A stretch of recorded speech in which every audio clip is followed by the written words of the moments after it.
Bismillahirrahmanirrahim. Assalamualaikum warahmatullahi wabarakatuh. Selamat malam semuanya. Selamat berjumpa kembali masih di perkuliahan online bersama saya Iman Sofik dari Universitas Sains dan Teknologi Komputer atau Universitas Tekom. Ya, mohon maaf sebelumnya tadi agak terkendala dengan perangkat dan jaringan sehingga tidak bisa langsung live streaming. Ya, tapi semoga tidak mengapa karena materinya yang akan saya sampaikan sama seperti yang ada di classroom. Ya, baiklah untuk rekan-rekan semuanya, pada malam hari ini kita akan membahas tentang perangkat lunak atau software. Ya, software. Ya, jadi sebagaimana yang kita ketahui bahwa komputer itu hanya sebuah mesin, ya, hanya sebuah mesin, hanya sebuah perangkat, hanya sebuah alat benda mati, ya, yang membuatnya menjadi canggih, yang membuatnya bisa melakukan apa yang kita inginkan, misalnya menulis, menghitung, menampilkan gambar, suara, video, itu karena adanya software, ya, karena adanya perangkat lunak. Nah, software ini dibuat oleh manusia melalui pemrograman, ya, melalui bahasa pemrograman yang salah satunya Anda pelajari di logika dan algoritma pemrograman, ya. Jadi bagaimana proses kerja dari komputer pada saat dia menerima perintah kemudian ditampilkan ke dalam komputer yang kita inginkan tadi. Oke, lanjut saja, ya. Jadi seperti yang tadi saya sampaikan, komputer merupakan mesin, ya, mesin benda mati yang memproses fakta atau data menjadi informasi. Ya, ingat ya, jadi data dulu baru menjadi informasi. Ya, jadi apa yang Anda misalnya membaca berita, ya, jadi berita yang Anda baca dari mulai paragraf 1 sampai dengan paragraf 2 itu adalah data. Dengan kesimpulan apa yang Anda dapatkan dari berita itu bisa diibaratkan seperti informasi. Ya, seperti itulah komputer. Komputer digunakan orang untuk meningkatkan hasil kerja dan memecahkan berbagai masalah. Ya, ya, sudah kita rasakan lah, ya, bagaimana kita berkomunikasi selama ini dengan menggunakan perangkat.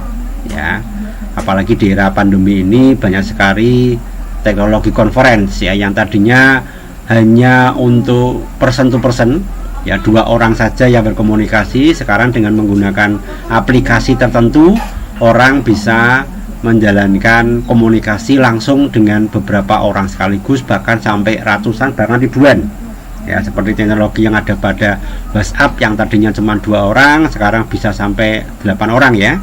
Kemudian Zoom apalagi sampai 1000, yang sekarang sampai ribuan, ya, enggak cuma 1000, ya. Kalau yang premium itu bisa sampai ribuan. Yang sekarang menjadi tren bagaimana untuk melaksanakan virtual meet, ya, jadi meeting virtual dengan beberapa rekan bisnis. Ya, yang menjadi pemproses data atau pemecah masalah itu adalah perangkat lunak. Nah, jadi yang kuncinya adalah perangkat lunak.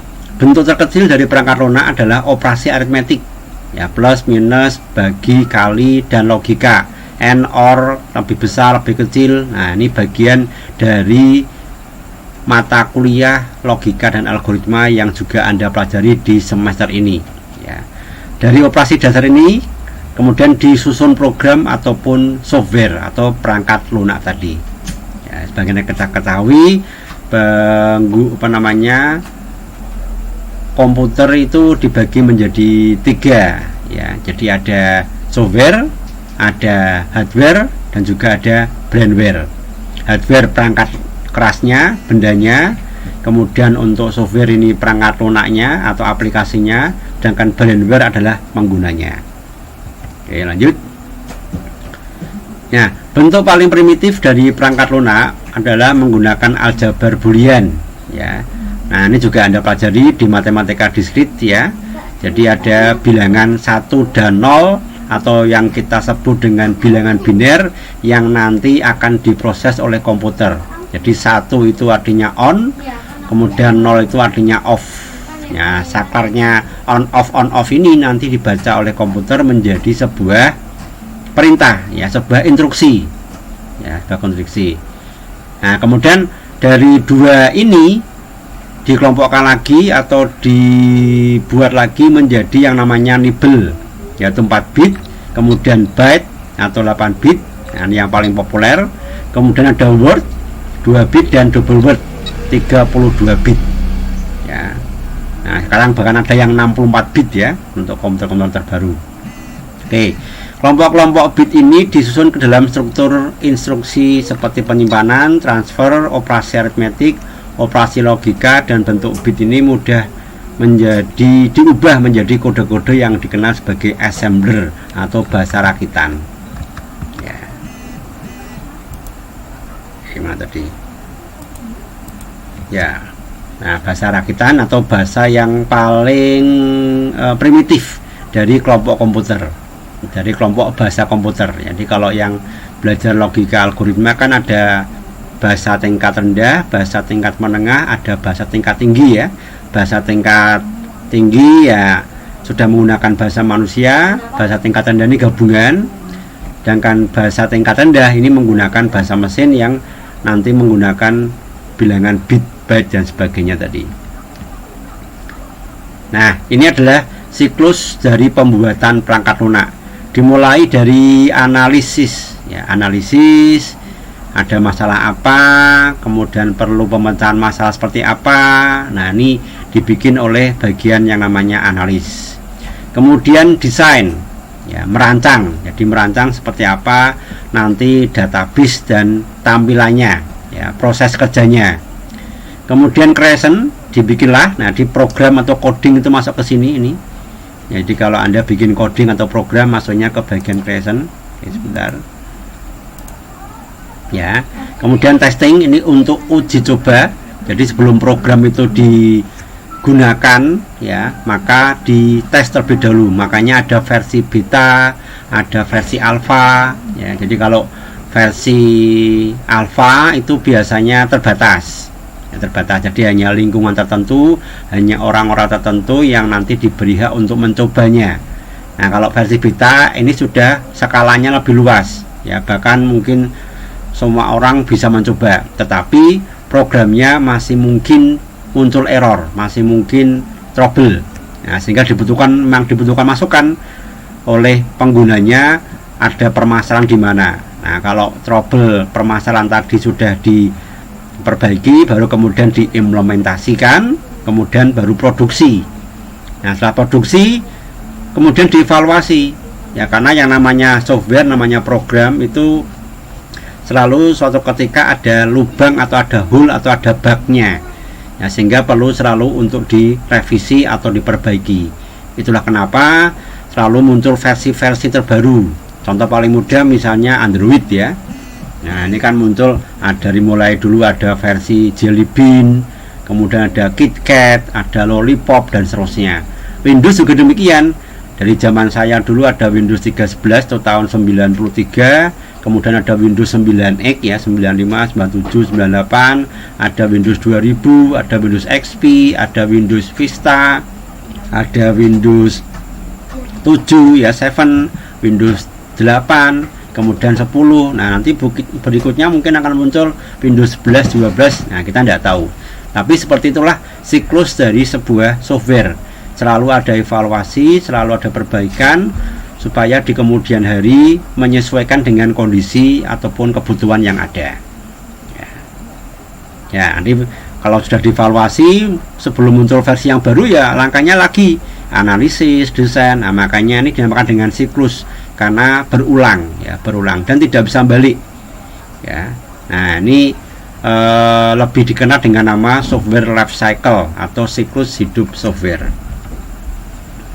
Ya, oke. Kemudian kita masuk ke evolusi perangkat lunak. Jadi ada 4 era, ada era pioner, era stabil, era mikro, dan era modern.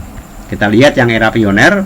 Jadi pada era ini perangkat lunak merupakan satu kesatuan dengan perangkat kerasnya, ya, jadi satu. Jadi tidak ada media penyimpan, ya.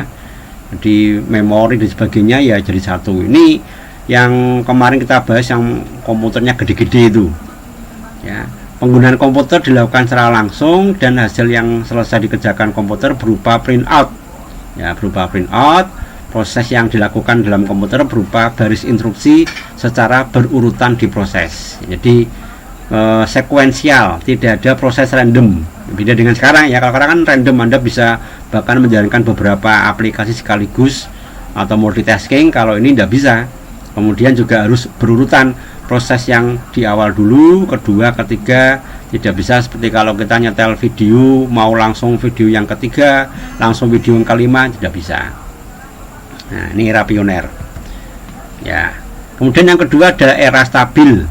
Ya, menggunakan komputer sudah mulai banyak, tidak hanya oleh kalangan peneliti dan akademi saja, tapi juga mulai ke industri. Perusahaan software mulai muncul.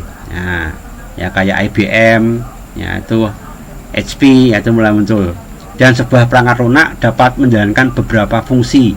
Jadi fungsinya tidak cuma untuk satu keperluan, tapi bisa untuk keperluan-keperluan yang lain, atau bisa menghitung, bisa untuk main game. Jadi kalau yang pertama hanya bisa untuk menghitung aja.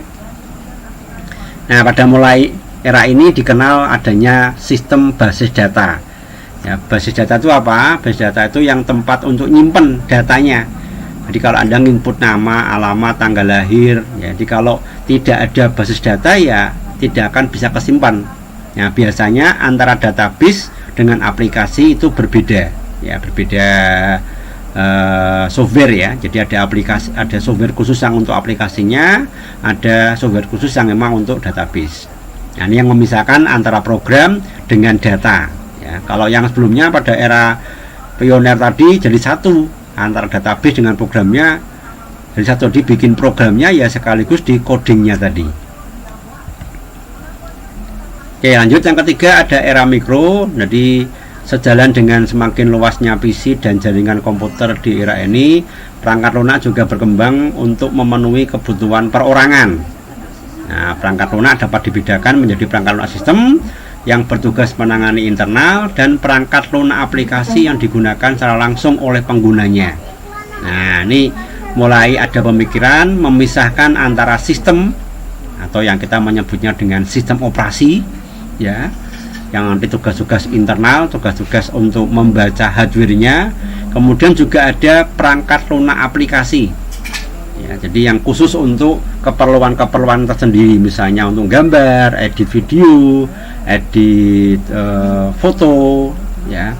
Kemudian untuk menulis, ya kayak Word, Excel dan sebagainya. Nah, ini sudah dipisahkan sendiri.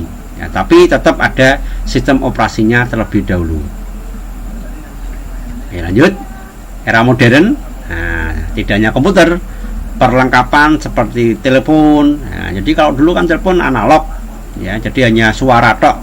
Sekarang kita bisa sambil mengirimkan berita, sambil video call, ya, sambil lihat wajah orang yang kita ajak komunikasi, dan nggak cuma satu orang. Nah, ini bisa terlaksana karena tidak cuma perangkatnya, tapi juga teknologi komputer.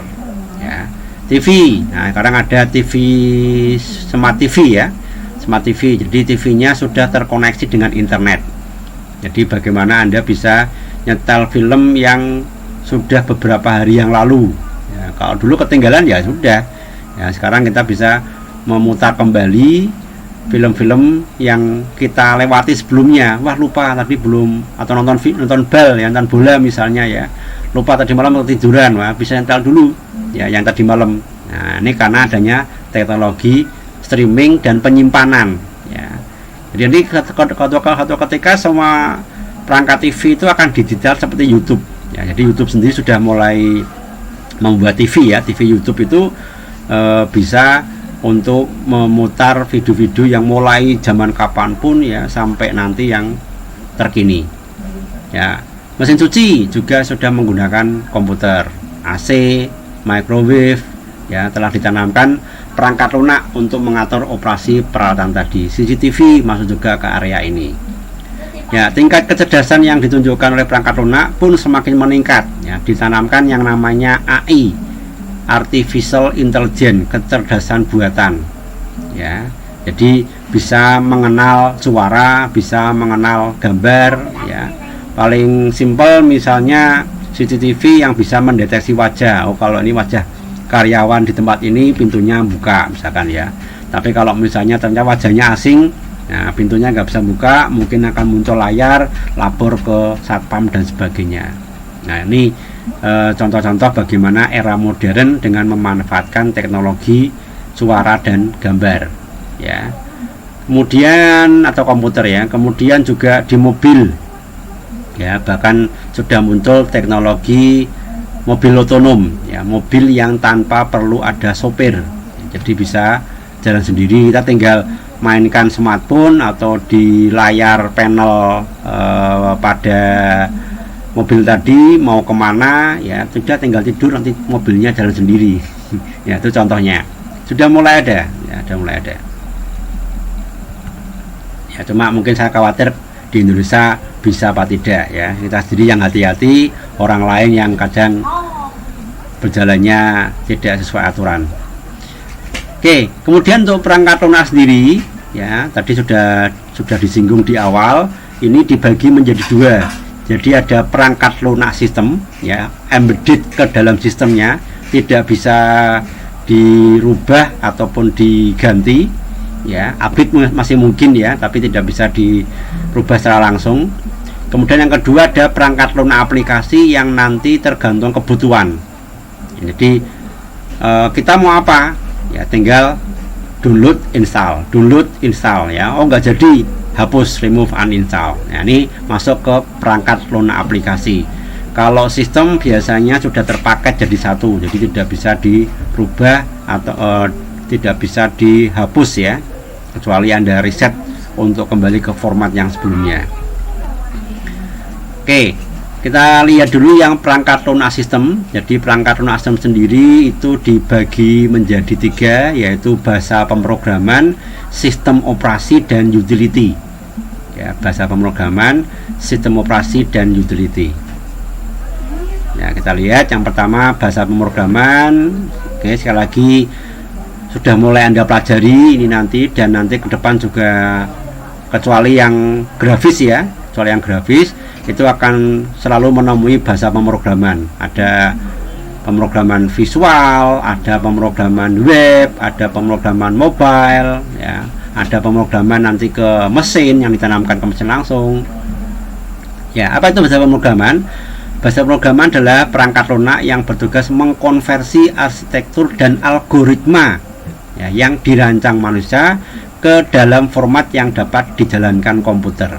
Nah, jadi ini ya, mungkin di logical algoritma punya definisi berbeda mengenai bahasa pemrograman, tapi intinya adalah bagaimana bahasa pemrograman ini mengubah atau membuat instruksi dari bahasa manusia menjadi bahasa mesin ya. Kita pengen komputernya jalannya kayak apa misalnya. Nah, ini perlu algoritma.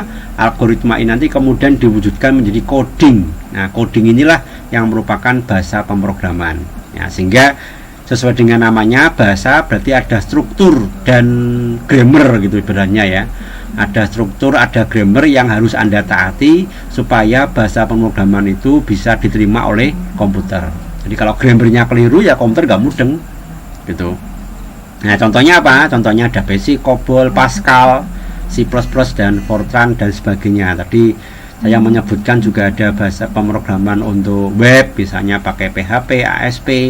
Pemrograman untuk mobile ada pemrograman Java ya, ada C++ ya, dan sebagainya. Nanti di pemrograman visual ada .NET ya, ada Visual Basic 6 ya, ada Delphi, ada VogPro. Nah, itu contoh-contoh bahasa pemrograman di visual. Oke, lanjut sistem operasi. Nah, jadi sesuai dengan namanya, sistem operasi yang digunakan untuk mengoperasikan sistemnya. Jadi saat komputer pertama kali dihidupkan, sistem operasilah yang pertama kali juga dijalankan ya. Dia yang membaca nanti memorinya berapa, harddisknya berapa, keyboardnya pakai model yang seperti apa, layarnya berapa inch ya, prosesornya apa. Nah, ini yang membaca, kemudian nanti diolah menjadi satu, itu adalah tugasnya sistem operasi. Ya, di memanage memori di pada waktu Anda menjalankan aplikasi A, kemudian berapa memori yang dibutuhkan, masih juga ada memori yang nanti digunakan untuk aplikasi yang lainnya berjalan di belakang layar misalnya. Nah, ini tugas dari sebuah sistem operasi. Ini wajib ada sekarang. Nanti kalau Anda beli laptop, beli komputer, tidak ada sistem operasinya, ya udah, dia kayak benda mati. Ya, dia nggak bisa ngapa-ngapain. Dia menjadikan dia nanti bisa membaca perangkat-perangkat hardware itu adalah sistem operasi. Nah, contohnya apa? Contohnya ada DOS, Disk Operating System. Ya, ada Unix, ada Windows, macam-macam versinya ya. Ada Linux. Nah, Linux itu sebenarnya Unix ya, Unix yang dijalankan di komputer mikro, jalankan di komputer rumahan, komputer perorangan. Kalau Unix kan server. Ada OS2, ada iOS, ya, ada Macintosh, ada Android. Nah, ini adalah contoh-contoh dari sebuah sistem operasi. Oke, lanjut. Berikutnya utility. Utility adalah sistem operasi dengan fungsi tertentu yang biasanya nanti untuk memeriksa hardware. Ya, memeriksa hardware, memeriksa isinya MMC, media penyimpan misalnya, ya, mengatur ulang hadis. Jadi fungsinya seperti namanya utility tool, bantu ya, alat bantu. Jadi kebanyakan digunakan untuk mengontrol hardware yang Anda gunakan, apakah masih berjalan dengan benar ataukah ada masalah. Termasuk di dalamnya adalah antivirus. Ya, karena sekarang program itu tidak cuma program yang baik, tapi juga ada program yang jahat, atau biasanya orang menyebutnya dengan malware, termasuk di dalamnya ada virus, trojan, worm. Nah, ini diperlukan yang namanya utility. Ada banyak ya, kalau kita mungkin terkenal ada Smadaf, ada McAfee, ya, ada Avast, ada AVG, nah, macam-macam lah. Oke, itu contohnya. Nah, berikutnya adalah perangkat lunak aplikasi. Ya, nah ini yang tergantung kebutuhan. Ya, dan kebutuhan orang itu banyak sekali. Ya, banyak sekali. Ada yang butuhnya cuman untuk connect internet, maka dia cukup install browser misalnya, ya, Chrome, Opera, Mozilla, selesai. Atau dia butuhnya untuk main game, nah, download aplikasi-aplikasi atau perangkat lunak untuk game. Dia butuhnya untuk membuat dokumen, ya, surat perhitungan, ya, penjualan dan sebagainya. Nah, dia butuh aplikasi-aplikasi yang tentunya sesuai dengan yang dia butuhkan. Ya, ini yang paling banyak berkembang dan terus berkembang terus. Salah satunya adalah ya aplikasi yang Anda tanam di dalam HP Anda ya. Ada mungkin punya aplikasi Gojek, mungkin punya aplikasi toko online, Lazada, Shopee, macam-macam lah, Tokopedia. Nah, itu juga perangkat lunak aplikasi. Ya, kemudian ini memori sebentar tahun 90-an itu ada namanya pemproses kata ya, Wostar, C Writer, Sidewise ya, saya pernah menggunakan ini tahun 90-an. Kemudian yang digunakan untuk memproses tabel itu seperti Excel, dulu ada namanya Lotus. Ada DBIS ya, sekarang mungkin yang populer tidak lagi DBIS tapi ada MySQL, ada Oracle, ada Postgre, ada SQL Server.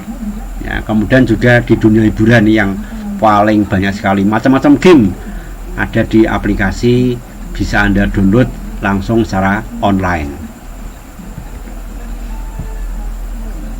Ya, nah perangkat lunak aplikasi sendiri dibagi lagi menjadi 4. Jadi ada sistem operasi, ya, ada aplikasi Office, ada aplikasi multimedia, ada aplikasi untuk internet. Kok aneh ya? Harusnya sistem operasi nggak masuk ya. Sistem operasi maksudnya ke perangkat lunak sistem. Ya, ini 3 aja lah, keliru ini. Harusnya cukup aplikasi perkantoran, aplikasi multimedia, aplikasi internet. Ya, sorry, nanti saya rubah lagi ini. Oke, sistem operasi sudah, tidak perlu saya terangkan lagi ya. Langsung aja ke aplikasi Office sesuai dengan namanya Office, berarti untuk kantor. Jangan dikira cuman Word, Excel, PowerPoint ya. Ada juga yang lain termasuk aplikasi untuk meeting ya, itu juga bagian dari aplikasi Office. Aplikasi untuk berkirim surat, email misalnya ya, berbagi dokumen ya kayak ShareIt, itu juga bisa masuk ke aplikasi Office.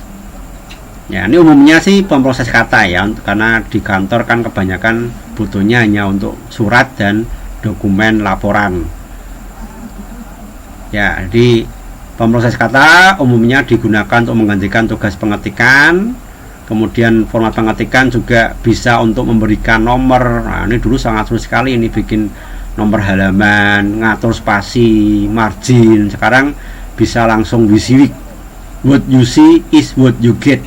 Apa yang Anda lihat itu yang nanti juga akan Anda dapatkan saat dicetak, termasuk jenis huruf atau font yang bisa dirubah, diganti, disesuaikan ya. Bahkan juga ada ngecek kata ya, ngecek kata ya. Mungkin yang pernah saya demokan juga, bahkan nulis pun sekarang tidak perlu pakai tangan, cukup Anda ngomong saja, nanti sudah komputernya ketik sendiri. Oke, aplikasi multimedia saya kira sudah sering Anda gunakan ya. Ini juga banyak. Dikatakan multimedia karena multi ya, banyak media, bisa teks, bisa gambar, bisa suara, bahkan juga bisa video ya. Jadi satu dikolaborasi, bikin subtitle misalnya, ada unsur teksnya ya. Untuk editing misalkan video, Anda bisa menggunakan macam-macam aplikasi yang ada kayak Adobe Premiere, Pinnacle ya, Movie Maker dan sebagainya. Oke, ini format-format untuk multimedia. Ada MIDI, ini biasanya kualitas suaranya cukup baik, digunakan untuk player ya, sound origin. Nah, MP3 ya, ini untuk suara ya, jadi dari video diambil suaranya aja. MPEG ini untuk video, AVI juga video.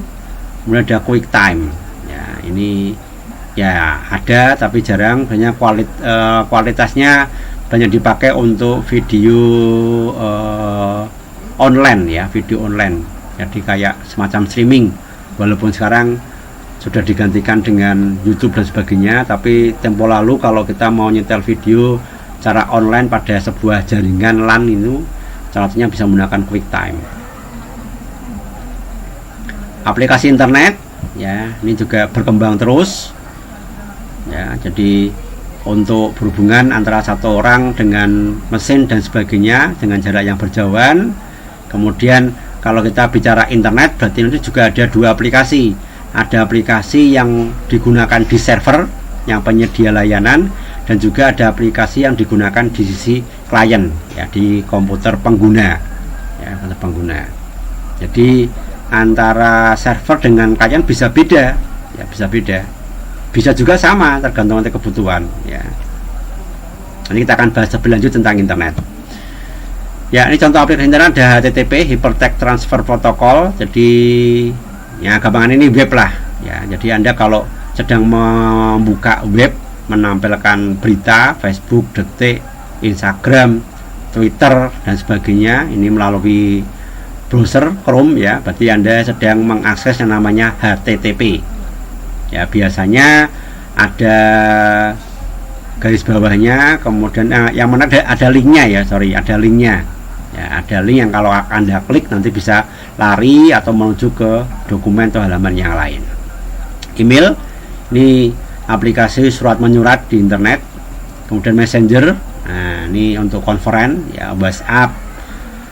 Dulu juga ada Yahoo Messenger, walaupun sekarang sudah kolaps ya, teknologinya tidak dikembangkan lagi, akhirnya menghilang.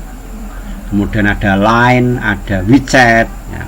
Dulu pernah juga ada BBM ya, BlackBerry Messenger ya, karena teknologinya tidak berkembang atau kurang berkembang ya, kurang disukai, terbatas. Kemudian orang bermigrasi, sekarang populer adalah pakai WA dan Telegram. Ya oke, selesai. Begitu kira-kira materi mengenai software atau perangkat lunak yang bisa saya sampaikan. Untuk tugasnya silahkan nanti bisa dicek di Classroom ya. Jadi sudah saya tambahkan materi, kemudian juga tugas. Tugasnya apa guys? Bentar.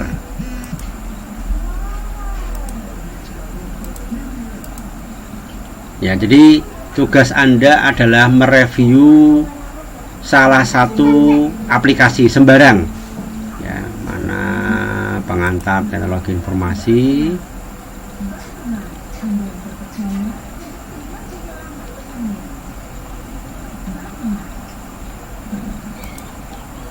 Nanti masuk ke tugas kelas ya. Jadi di forum masuk ke tugas kelas, materinya nanti di situ di forum, sedangkan untuk tugasnya ada di tugas kelas. Waduh, kok belum simpan ya. Oke, tak kasih tugasnya ini aja.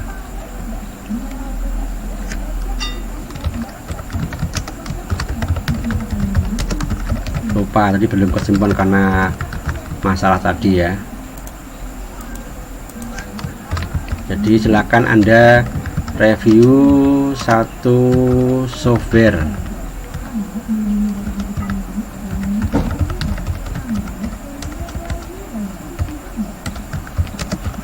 Karuna atau aplikasi ya.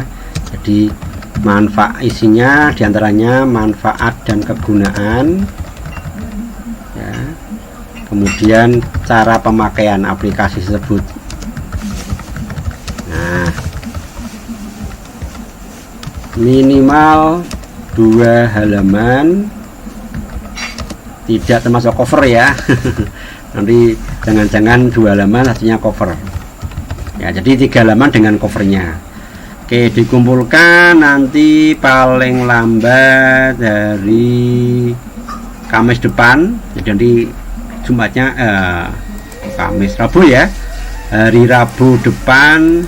Saya tunggu sampai jam 23.59. Jadi nanti hari Kamisnya bisa kita coba review bareng-bareng beberapa software yang udah dikirimkan. Oke, saya tugaskan ini. Nanti sekali lagi silahkan bisa Anda cek di bagian tugas kelas, bukan di forum. Mengumpulkannya juga di tugas kelas ya. Jadi nanti Anda mengumpulkannya tugas kelas, masuk ke sini. Nah, ini lihat tugas. Saya kira sudah pernah ya. Nah, ini kan ini otomatis nama Anda sudah tercantum semuanya di sini. Kemudian tinggal Anda kirimkan tugas yang Anda kirimkan sampai muncul ada kata-kata serahkan ya, serahkan. Kalau sudah serahkan dia sudah terkirim. Oke, saya rasa begitu dulu untuk pertemuan hari ini. Jika nanti ada yang mungkin belum paham atau kurang jelas, bisa kita diskusikan melalui forum yang ada di grup WA. Demikian, terima kasih atas perhatiannya. Mohon maaf kalau ada kata-kata atau kalimat yang mungkin tidak berkenan. Ketemu lagi pada pertemuan yang akan datang. Tetap dengan 3M, menjaga jarak, memakai masker, kemudian mencuci tangan setiap kali akan dan selesai kegiatan. Akhiri, wassalamualaikum warahmatullahi wabarakatuh. Jangan lupa like and subscribe.